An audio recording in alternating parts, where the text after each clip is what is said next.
आइए बाजार के जाने माने दिग्गज और एचडीएफसी म्यूचुअल फंड के एमडी और सीईओ नवनीत मुनोत साहब हमारे साथ कार्यक्रम में शामिल हो रहे हैं। बजट का पहला रिएक्शन में नवनीत जी से लेना चाहता हूं। नवनीत जी, बहुत बहुत स्वागत है आपका जी बिजनेस पर। बड़े दिन आपने समय दिया, बजट खत्म होते ही सबसे पहले फर्स्ट रिएक्शन आपका चाहिए, कैसा लगा बजट? तो ये अमृतकाल का दूसरा बजट है अनिल जी, और अगर मैं कहूँ 3 शब्दों में कि इससे विश्वास में वृद्धि होगी हर क्षेत्र में, समाज के हर व्यक्ति को, हर नागरिक को, चाहे आप एक इंडस्ट्रियलिस्ट हैं या इंडस्ट्रियल वर्कर हैं या इन्वेस्टर हैं, चाहे आप गरीब या युवा या अन्नदाता या नारी हैं, हर एक के एक विश्वास में वृद्धि होगी इससे। और अगर मैं एक एक्रोनिम बनाऊं, विकास का बजट है, विजनरी बजट है, इंफ्रास्ट्रक्चर पर फोकस है, इंडिया को हम नॉलेज इकोनॉमी बना रहे हैं। जब अनुसंधान फंड की बात कही गई, जय जवान जय किसान जय विज्ञान और जय अनुसंधान, तो वो बहुत बड़ी बात थी नॉलेज इकोनॉमी बनाने के लिए। एग्रीकल्चर और रूरल इकोनॉमी, और 5वां सोशल वेलफेयर। आई थिंक उस सब पर ईज ऑफ लिविंग हो, चाहे ईज ऑफ डूइंग बिजनेस हो, और एक विजन फॉर विकसित भारत, एक विजन आत्मनिर्भर भारत, एक विजन एक फर्स्ट डेवलप्ड इंडिया, जो एफडीआई की नई डेफिनेशन आज हमने सुनी वित्त मंत्री से, तो मेरे ख्याल में हर भारतीय को आज बहुत ही प्रसन्नता और बहुत ही गदगद होने का अवसर है। तो बेहद संतुलित बजट, और ये अंतरिम बजट ऐसा है जो विश्वास पैदा करेगा भारत में, विकास बढ़ाएगा पूरे देश का, और वित्त मंत्री ने सभी वर्गों का ख्याल पूरी तरह से रखा। आइए अब नवनीत जी से मैं कुछ उन बड़े आंकड़ों पर राय लेना चाहता हूं। नवनीत जी, आपकी इक्विटी के साथ साथ डेट मार्केट पर भी बड़ी गहरी पकड़ है। जो आंकड़ा वित्त मंत्री जी ने दिया है वित्तीय घाटे को काबू में लाने के लिए कि 2026 तक आप 4.5% के नीचे का वित्तीय घाटा देखेंगे, इस रोड मैप को कैसे देखते हैं आप, और इसका क्या असर इकोनॉमी पर होगा? पिछले कुछ वर्षों में अनिल जी, जब भी हमने बजट पे डिस्कस किया है तो मैंने 3 C बोले, क्रेडिबिलिटी, कंटिन्यूटी और कन्विक्शन। आई थिंक ये तीनों इस बार भी देखने को मिले। नंबर्स में क्रेडिबिलिटी है, वित्तीय घाटे को इस साल जो प्रोजेक्टेड था उससे भी कम दिखाया गया। अगले साल के लिए हम उस बात पर हैं कि धीरे धीरे हम 4.5% पर 2 सालों में पहुंच सके। आय टैक्स के जरिए धीरे धीरे बढ़ रही है। डीबीटी के कारण जिस तरह से रेवेन्यू एक्सपेंडिचर कम करके ज़्यादा फोकस कैपिटल एक्सपेंडिचर पर दिया जाए, वो एक बहुत ही सराहनीय है। और अगर हम आय और व्यय का आंकड़ा है बजट का सबसे बड़ा काम, तो उसमें अगर आय बढ़ रही है धीरे धीरे टैक्स रिफॉर्म से, सिंप्लीफिकेशन से, डिजिटलाइजेशन से, तो बहुत अच्छा है। रेवेन्यू एक्सपेंडिचर घटा के और कैपिटल एक्सपेंडिचर से अगर प्रोडक्टिव कैपेसिटी बढ़ती है इकोनॉमी की, तो बहुत अच्छा है। और नंबर्स बहुत क्रेडिबल है। पिछले कई वर्षों में हमने देखा है इस सरकार में कि वो इंश्योर करते हैं कि जो प्रॉमिस किया उसको डिलीवर किया जाए। ओके नवनीत जी, एक बार जरा फिर से मुझे बताइए, आपने 3 बातें कही है। विश्वास वाला बजट है, विकास वाला बजट है, और तीसरा क्रेडिबिलिटी। नहीं पहले उससे पहले वाला विश्वास में वृद्धि, विश्वास में वृद्धि, समाज के हर वर्गों के विश्वास में वृद्धि होगी। विकास, और विकास बोला मैंने, Vikas is visionary, infrastructure development, knowledge economy, rural VIK, A is agriculture and rural economy, and S is social welfare। क्या बात है, बिल्कुल। और क्रेडिबिलिटी और कंटिन्यूटी वाला ये बजट आपको नजर आ रहा है। सो क्रेडिबिलिटी नंबर्स की, कंटिन्यूटी रिफॉर्म्स की, और कन्विक्शन कि हम एक डेवलप्ड वर्ल्ड कंट्री बन सकते हैं, एक विकसित भारत और एक आत्मनिर्भर भारत, एक नया राम राज्य हम शुरू कर सकते हैं। ओके क्या बात है। मतलब मेरे ख्याल से इतने अच्छे शब्दों में बजट का विश्लेषण करना हर किसी के बस की बात नहीं। वित्तीय घाटे की हमने बात की, लेकिन कैपेक्स, इस पर मैं आपसे राय लेना चाहता हूँ। 11 लाख करोड़ ये कैपेक्स का आंकड़ा है, कैसे आपको मजबूत नजर आता है? वैसे तो ऑल टाइम हाई है, उम्मीद के मुताबिक है, कम ज्यादा?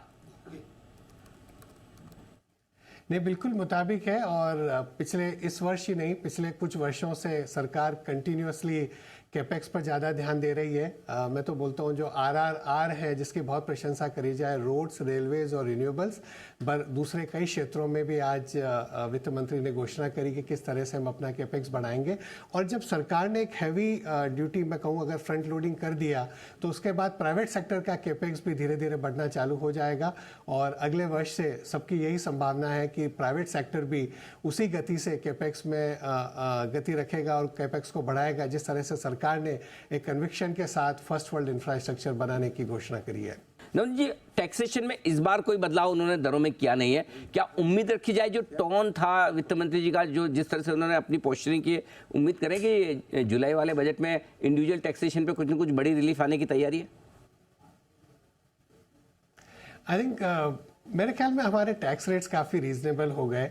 कॉर्पोरेट टैक्स रेट तो 25% पर और नए प्रोजेक्ट्स के लिए 15% पर बहुत रीजनेबल है। विश्व के दूसरे देशों के मुकाबले में भी ठीक हो गया है और अब धीरे धीरे कॉर्पोरेट टैक्स रेवेन्यू गवर्नमेंट का बढ़ रहा है। इंडिविजुअल टैक्सेशन में हम सबकी हमेशा इच्छा रहती है कि थोड़ा कम हो, बट मेरे ख्याल में किस तरह से कंप्लायंस बढ़ाया जा सके सिंप्लीफिकेशन के थ्रू, डिजिटलाइजेशन के जरिए, आई थिंक उस पर सरकार का फोकस है। आज भी अगर देखें अनिल जी तो 8-10 करोड़ लोग इनकम टैक्स का रिटर्न फाइल करते हैं, पर खाली 2.25 करोड़ लोग ही इनकम टैक्स पे करते हैं। अगर देश में कई लोगों की अगर इनकम देखें तो मेरे ख्याल में अभी भी बहुत संभावना है कि लोग बाग इसको इनकम टैक्स नहीं समझें, पर स्वाभिमान योगदान समझकर सरकार को कंट्रीब्यूट करें ताकि उसका अच्छे तरीके से उपयोग हो सके और देश के हर व्यक्ति को उसका फायदा मिल सके। ठीक बात है, तो ये आपके लिए पूरा का पूरा एक्शन। नवनीत जी, जो बजट में शुरुआती स्पीच में वित्त मंत्री जी ने कहा गरीब, महिला, युवा और अन्नदाता, इन चारों पर फोकस है। इस फोकस के चलते कैसे देखते हैं आप इकोनॉमी में किन क्षेत्रों में किस तरह का बढ़ावा मिल सकता है? जहाँ 70-80 करोड़ लोगों को, चाहे वो अन्न योजना हो, चाहे वो हाउसिंग फॉर ऑल हो, चाहे वो आयुष्मान भारत हो, चाहे वो फ्री टॉयलेट हो, बेसिक इलेक्ट्रिसिटी हो, एक एलईडी बल्ब हो, कुकिंग गैस हो, ये सब के जरिए पीएम किसान हो या महिलाओं के लिए, बाकी सबके लिए जिस तरह से अगर हमने एक बेसिक सोशल सिक्योरिटी नेट बना दिया, अनिल जी हमने कई बार ये चीज़ डिस्कस करी है कि ये जो सोशल सिक्योरिटी नेट अगर 70-80 करोड़ लोगों के लिए हमने बना दिया ताकि वो सिर्फ अपने आज का नहीं बल्कि कल और परसों की एक अलग तरीके से तैयारी कर सके, उनमें भी एक विश्वास जग सके और उनमें भी एक उद्यमी एक एटीट्यूड जग सके, तो एक उसका एक बहुत बड़ा प्रभाव आगे जाकर के कंजम्पशन पर, आगे जाकर इंडस्ट्री पर, सब पर बहुत पॉजिटिव पड़ेगा। जी ये बताएं कि क्या इस बजट को बैंक्स के लिए आज से बहुत अच्छा माना जाए कि जिस तरह से वित्तीय घाटे को काबू में करने की प्लान दी है, जिस तरह से कैपेक्स किया जा रहा है, जाहिर सी बात है कि अर्थव्यवस्था में लेंडिंग बढ़ेगी, ब्याज दरें भी शायद उतनी ना बढ़े या कम आने के स्कोप पर, पूरा कैसे देख रहे हैं आप बैंक्स के लिए आज से स्पेशली मैं जानना चाहता हूँ। सो अगर फिस्कल घाटा कम होता है, वित्तीय घाटा अगर कम होता है अनिल जी, तो प्राइवेट सेक्टर के लिए ज़्यादा फंड्स बचते हैं, आरबीआई को एक कंफर्ट मिलता है ब्याज की दरों को या लिक्विडिटी को इम्प्रूव करने के लिए, तो ओवरऑल बैंक्स के लिए अच्छा होना चाहिए। अगर इकोनॉमी अच्छी प्रोग्रेस करती है और अगर बाहर से फ्लोज हमारे अच्छे आते हैं, इस साल जेपी मॉर्गन बॉन्ड इंडेक्स में भी हमारा शामिल होने से, और अगर बोरोइंग कम रहती है, ब्याज की दरें अगर स्थिर रहती है, स्टेबल रहती है, तो उन सबका हमेशा बैंकों को फ़ायदा होता है। एनपीए लेवल्स, बैंक की बैलेंस शीट्स बहुत अच्छे शेप में है, एनपीए लेवल्स एकदम नीचे है और धीरे धीरे अगर क्रेडिट ग्रोथ बढ़ती रही, अभी एक बैंक्स के पास चैलेंज है कि डिपॉजिट ग्रोथ पेस नहीं कर पा रही है दी लैंडिंग ग्रोथ के सामने, बट अगर लिक्विडिटी इंप्रूव हो पाती है, क्योंकि हम अगर इन्फ्लेशन को कंट्रोल कर सकते हैं, सप्लाई साइड बढ़ा के और वित्तीय घाटे को कम रख के, तो धीरे धीरे आरबीआई के पास एक स्पेस बन जाता है रेट काटने का, तो वो बैंकों के लिए अच्छा होगा। नवनीत जी से एक चीज़ पूछना चाहता हूँ। नवनीत जी, अगर मैं एक इन्वेस्टर हूँ, चाहे वो म्यूचुअल फंड्स में मैं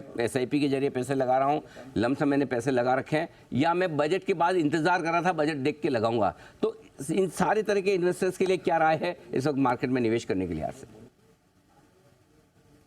हम अमृतकाल में अनिल जी, मेरे ख्याल में 1-2 महीने, 6 महीने, साल भर का व्यू नहीं लेना चाहिए और बाजार में अनुशासित रूप से निवेशित रहना चाहिए। पूरा विश्व का जो माहौल है, कल आपने देखा है यूएस फेडरल रिजर्व की मीटिंग के बाद और कुछ और रिजल्ट्स की वजह से यूएस मार्केट्स गिरे, थोड़ा सा उनका पूरे विश्व के बाजारों पर असर है, वैल्यूएशन थोड़े से ज़्यादा है, हो सकता है बाजार अपने आप को कंसोलिडेट करें यहाँ पर मेरे ख्याल में लंबे समय के लिए अगर मैं इस बजट के बाद सोचूं तो मैं भारत पर और ज़्यादा पॉजिटिव हूँ जितना मैं कल था।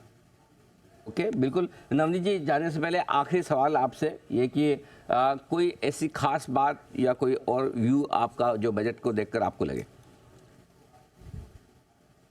जैसे मैंने कहा सबसे शुरू में, विश्वास में वृद्धि। आई थिंक हर भारतीय को, चाहे आप किसी भी क्षेत्र में हैं, चाहे आप कुछ भी कार्य कर रहे हैं, कुछ भी प्रोफेशन में है, हर एक के विश्वास में वृद्धि होगी कि हम एक अमृत काल में हैं, हम विकसित भारत की तरफ अपनी यात्रा में हैं, और हम एक बहुत ही अच्छा, जैसा एफडीआई उन्होंने बोला, first developed India, I think हम एक फर्स्ट डेवलप्ड इंडिया की तरफ प्रस्थान कर रहे हैं, अब की उसकी यात्रा में है। बिल्कुल, बहुत बहुत धन्यवाद नवनीत जी। बजट का पूरा विश्लेषण आपने बारीकियों के साथ रखा है, और जिन शब्दों में रखा है मज़ा आ गया। बिल्कुल क्लैरिटी के साथ हमारे दर्शकों को समझ में आया कि बजट कैसा है बाजार के लिए और इकोनॉमी के लिए। बहुत बहुत शुक्रिया, थैंक यू सो मच।